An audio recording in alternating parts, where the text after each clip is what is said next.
Y'all, after I cut the floor joist for this shed that I'm building, um, I'll show you a cool little trick with a framing square. Don't know if you'll be able to hear me from over here.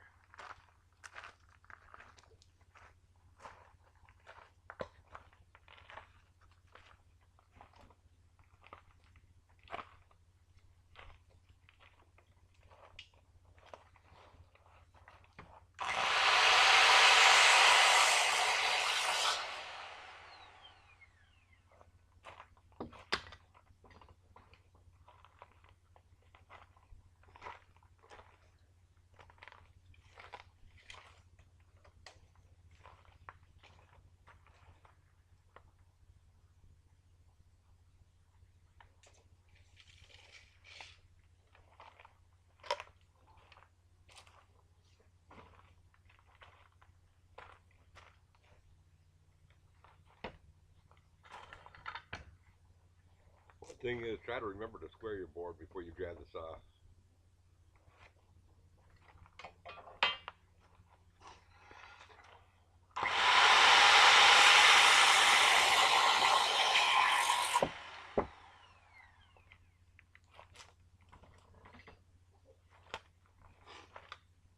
Now, some of these boards got a lot of weight on them. I don't want to use them for the joist. And that was one of them. The rest of these are all sorted out already.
Add your 1/8 of an inch when you're double measuring.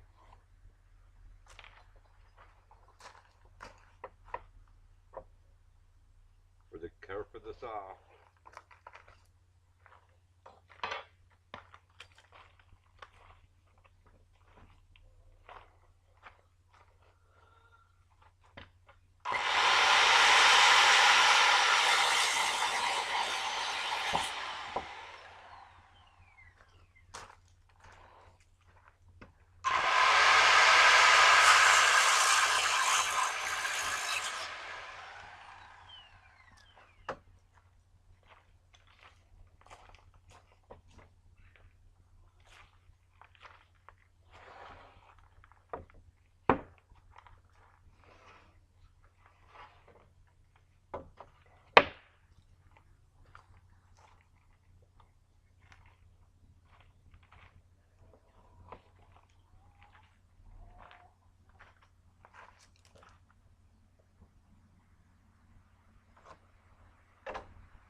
And make sure you cut on the right side of the line.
Let me get these boards stacked out of your way so you can see a little bit on this next part.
Got a little interesting story to tell you about this morning. When I was cutting these boards up on the sawmill, I was throwing all these boards up here, and I had one end sticking out further than the other, and it was lifted up like this here, so I didn't have to bend over as much.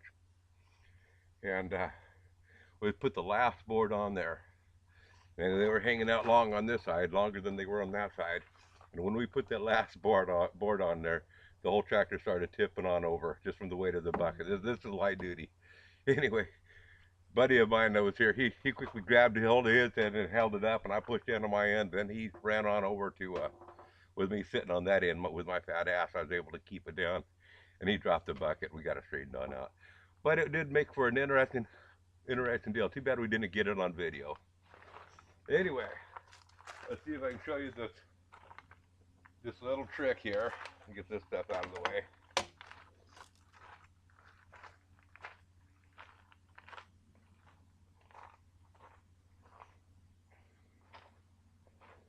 I'm going to be putting compression blocking in to lock these joists in. Now, the thickness of my joists is an 1/8 inch high. They're 14 3/8. So that means that to have 16-inch centers, I got to have my blocks at 14 5/8. But check out this little trick.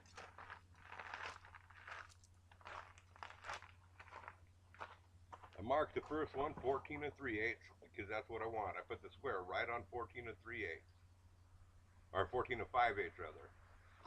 Put right on 14 5/8, and from this point here, I'll put it at 14 3/4. That adds an 1/8 of an inch for the kerf of my saw. And I just do that all the way down. I don't have to do a bunch of separate measurements. I just do it all at one time. When you go to cut these, you gotta cut on the right hand side of the line, so you're not making that first board short.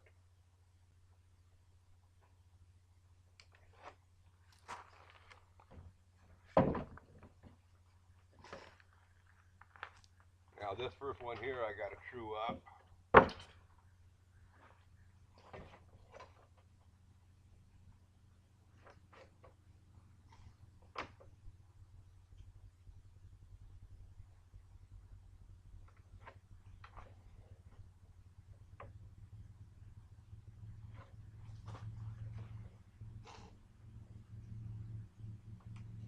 You're measuring and squaring all in one shot. You're not pulling the tape measure, mark, put the tape measure away, pull out the square. You're doing all the work with your framing square. This is just a really simple basic trick that anybody can do. It just makes things that much easier.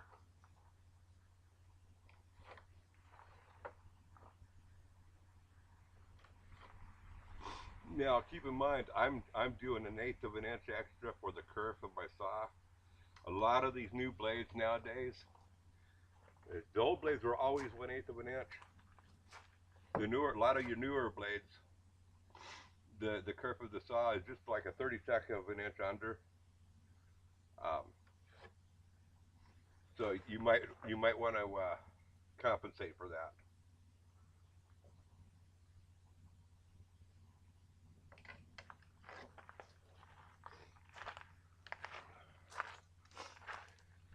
I won't make you watch me cut that on up, but you get the idea. Anyway, if the girls can't find you handy, they can always find you handsome. Y'all come back now, you hear?